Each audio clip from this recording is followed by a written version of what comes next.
ലഹരി വിരുദ്ധ പ്രവർത്തനങ്ങളുടെ ഭാഗമായി പൊതുവിദ്യാലയങ്ങളിൽ കുട്ടികളെ സുംബോ നൃത്തം പരിശീലിപ്പിക്കുന്നതിനുള്ള വിദ്യാഭ്യാസ വകുപ്പിന്റെ തീരുമാനത്തിനെതിരെ ചില ഇസ്ലാമിക മതസംഘടനകൾ രംഗത്ത് വന്നതിന്റെ പിന്നാലെ ഏതാനും ഹിന്ദുത്വവാദികളും ശബ്ദമുയർത്തിയത് മതേതര കേരളം കൗതുകത്തോടെയാണ് കേട്ടത്.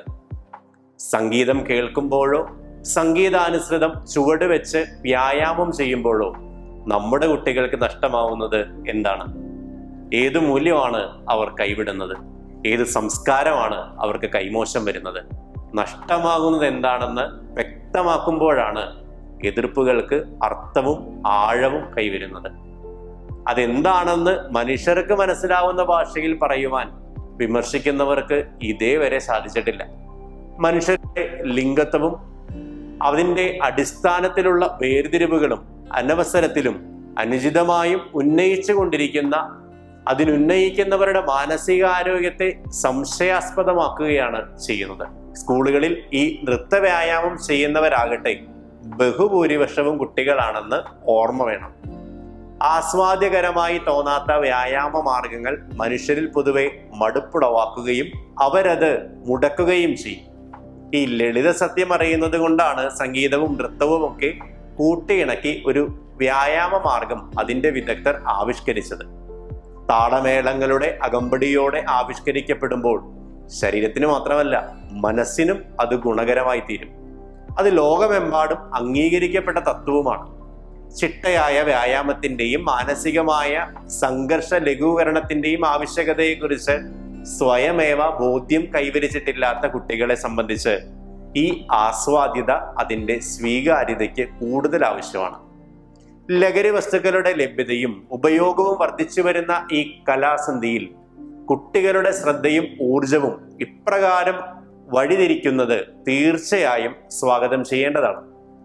ഇല്ലാത്ത പ്രശ്നങ്ങളെക്കുറിച്ച് വല്ലാത്ത വിവാദങ്ങൾ ഉണ്ടാക്കുന്ന വ്യവസായത്തിൽ നിന്ന് കേരളം ഒന്ന് ഒഴിഞ്ഞു നിൽക്കണം. പൊതുവിടങ്ങളായ സ്കൂളുകളിൽ ജാതി, മത, ലിംഗ വേർതിരിവുകൾക്കുപരിയായി മാനുഷിക മൂല്യങ്ങളും സാമൂഹിക ഐക്യവും ശാസ്ത്രീയ മനസ്ഥിതിയും പ്രോത്സാഹിപ്പിക്കപ്പെടട്ടെ.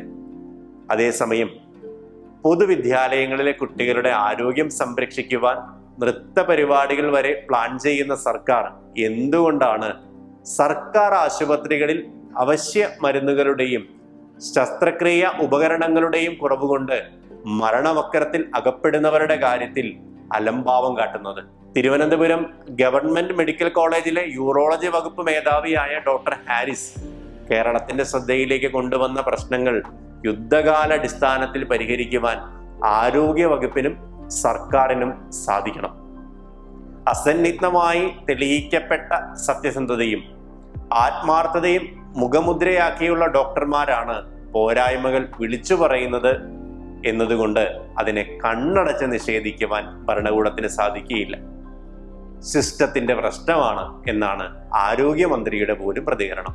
സിസ്റ്റത്തിന് പ്രശ്നമുണ്ടെന്ന് സമ്മതിക്കുന്ന സിസ്റ്റത്തിന്റെ നടത്തിപ്പുകാർ കഴിഞ്ഞ 9 വർഷമായി ആരോഗ്യ വകുപ്പ് ഭരിച്ചുകൊണ്ടിരിക്കുകയാണ്. ഈ പാർട്ടിയും മുന്നണിയും.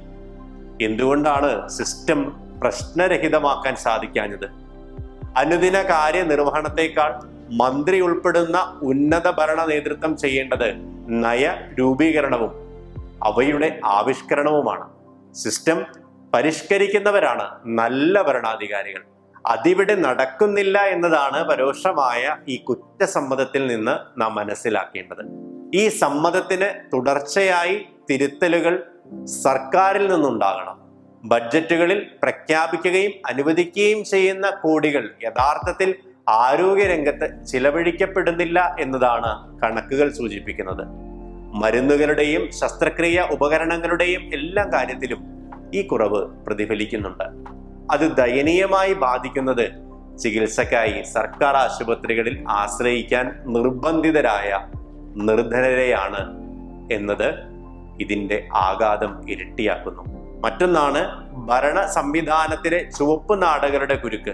ഉദ്യോഗസ്ഥ ആധിപത്യത്തിന്റെ രാവണ കോട്ടകളിലൂടെ കയറിയിറങ്ങി ചികിത്സയ്ക്ക് ആവശ്യമായ ഫയലുകൾ അനന്തമായി വൈകുമ്പോൾ താഴെത്തട്ടിൽ രോഗികൾ പ്രാണവേദന കൊണ്ട് പിടയുകയും ചിലപ്പോൾ പ്രാണൻ വെടിയുകയുമാണ് ചെയ്യുന്നതെന്ന് മറക്കരുത്. ഈ പ്രാകൃതമായ നടപടിക്രമങ്ങളെ പൊളിച്ചെഴുതുകയും ആവശ്യമായ വികേന്ദ്രീകരണവും കാര്യക്ഷമതയും സുതാര്യതയും സർക്കാർ ആശുപത്രികൾ നടപ്പിൽ കൊണ്ടുവരികയും വേണം.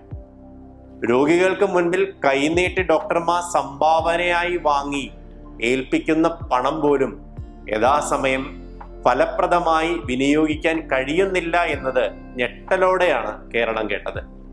നല്ല ഉദ്ദേശത്തോടെ നടപ്പിലാക്കിയ ആശുപത്രി വികസന സമിതി എന്ന സംവിധാനം ഫലപ്രദമായി പ്രവർത്തിക്കുന്നുണ്ട് എന്ന് ഉറപ്പാക്കണം. പൊതുജന ആരോഗ്യ രംഗത്ത് ലോകത്തിന് മുമ്പിൽ മാതൃകയായി നാം അവതരിപ്പിക്കുന്ന കേരള മോഡൽ നിലനിർത്താനും വളർത്താനും പാട്ടും ആട്ടവും പോരാ, ചിട്ടയായ ഭരണ നടപടികളും രാഷ്ട്രീയമായ ഇച്ഛാശക്തിയും ഭരണകൂടത്തിന്റെ ഭാഗത്ത് നിന്ന് ഉണ്ടാവണം.